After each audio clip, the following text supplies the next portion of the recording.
Hello guys, तो आज हम स्टडी करने वाले हैं एक्सक्रीटरी सिस्टम।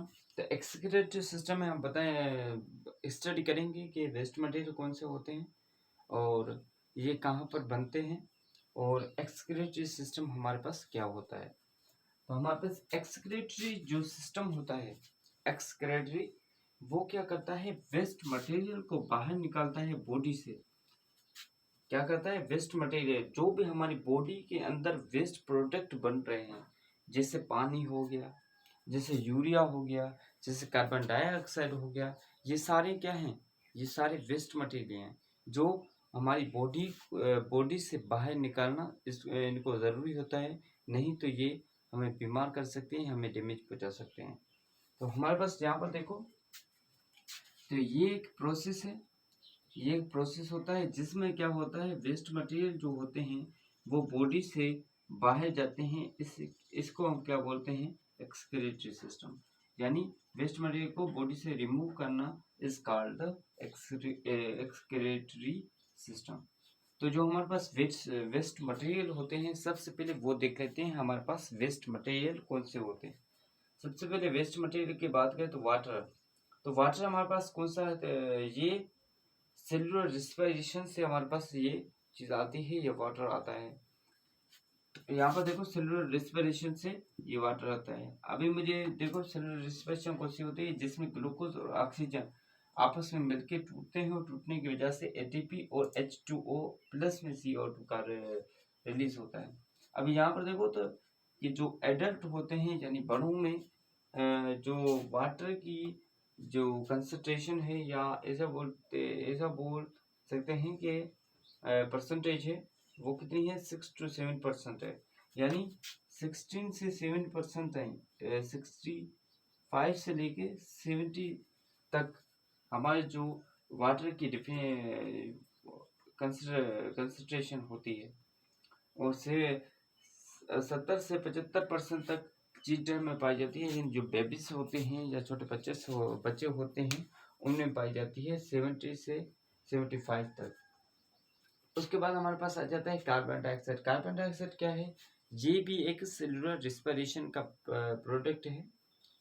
क्या है, सेलुलर रिस्पिरेशन का प्रोडक्ट है। यहाँ पर हमने पढ़ा भी है। यहाँ पर देखो, सेलुलर रिस्पिरेशन का प्रोडक्ट है। ये सेलुलर रिस्पिरेशन का प्रोडक्ट जब हम इनहेल्ड करते हैं, यानी हम सांस अंदर लेते हैं, तब ये 0.04% कार्बन डाइऑक्साइड हमारे अंदर जाती है। और जब हम ये प्रोसेस होके, सेलुलर रेस्पिरेशन होके, जब हम सांस बाहर निकालते हैं, जब सांस को बाहर निकालते हैं, तब हमारे पास 4 से 5% कार्बन डाइऑक्साइड हवा में रिलीज करते हैं। जब हम एक्सलेट करते हैं और जब हम इनहेलेट करते हैं, तब इतनी परसेंट ऑक्सीजन जाती है, यानी 0.054%। एंड जब हम एक्सलेट करते हैं तो हमारे पास 4 से 5% CO2 या कार्बन डाइऑक्साइड जाती है। उसके बाद हमारे पास आता है यूरिया। यूरिया क्या है, एक सबस्टांस है, टॉक्सिक सबस्टांस है। अब यहाँ पर देखो, यूरिया क्या है, एक लेस टॉक्सिक सबस्टांस है। या ये प्रोड्यूस कहाँ से होता है, जब वेस्ट, ये एक वेस्ट सबस्टांस है, क्योंकि हम वेस्ट मटेरियल पढ़ रहे हैं।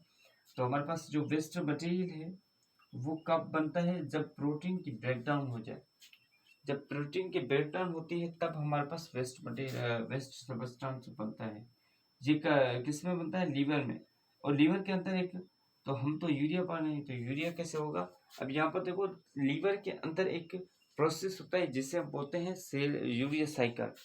यूरिया साइकिल में क्या होता है, जो प्रोटीन होता है वो ब्रेकडाउन होता है अमीनो एसिड में। वो प्रोटीन जो होता है वो अमीनो एसिड में, अमीनो एसिड में अमोनिया, ये अमोनिया में ये अमोनिया में टूटता है। और अमोनिया में टूटने के बाद हमें अमोनिया जो होता है वो टॉक्सिक होता है। टॉक्सिक समझते हो, यानी टॉक्सिक मीन्स डेंजर, जो हमारी लाइफ के लिए बहुत ज़्यादा ही, माना हमारी जो बॉडी है उसके लिए बहुत ज़्यादा ही डेंजरस होता है। यानी इसकी अगर वो रहेगा तो हम शायद हमारी डेथ भी हो सकती है। तो इसके लिए इसको कन्वर्ट करना पड़ता है यूरिया के अंदर। तो इसके लिए यूरिया, लीवर के अंदर एक प्रोसेस होता है जिसे हम बोलते हैं यूरिया साइकिल। यूरिया साइकिल में क्या होता है, अमाइनो एसिड जो होता है वो लीवर के अंदर कन्वर्ट कर देता है, या लीवर उसको कन्वर्ट कर देता है यूरिया में, और जो यूरिया होता है वो लेस टॉक्सिक होता है। तो ऑफ कोर्स आपको ये लेक्चर समझ में आया होगा। अगर समझ में आया है तो अपने दोस्तों के साथ शेयर कीजिए, और अपने फ्रेंड्स को बोलिए कि वो ये यूट्यूब चैनल अवेलेबल है और ये यहाँ से पढ़ सकते हैं। साइंस नहीं, ऑलरेडी दूसरे भी सब्जेक्ट हैं, जैसे हमारे पास केमिस्ट्री हम स्टार्ट करेंगे, और हमारे पास मैथ स्टार्ट करेंगे। ये सारे सब्जेक्ट हम स्टार्ट करेंगे, इसलिए इसे याद करें। Thank you for watching.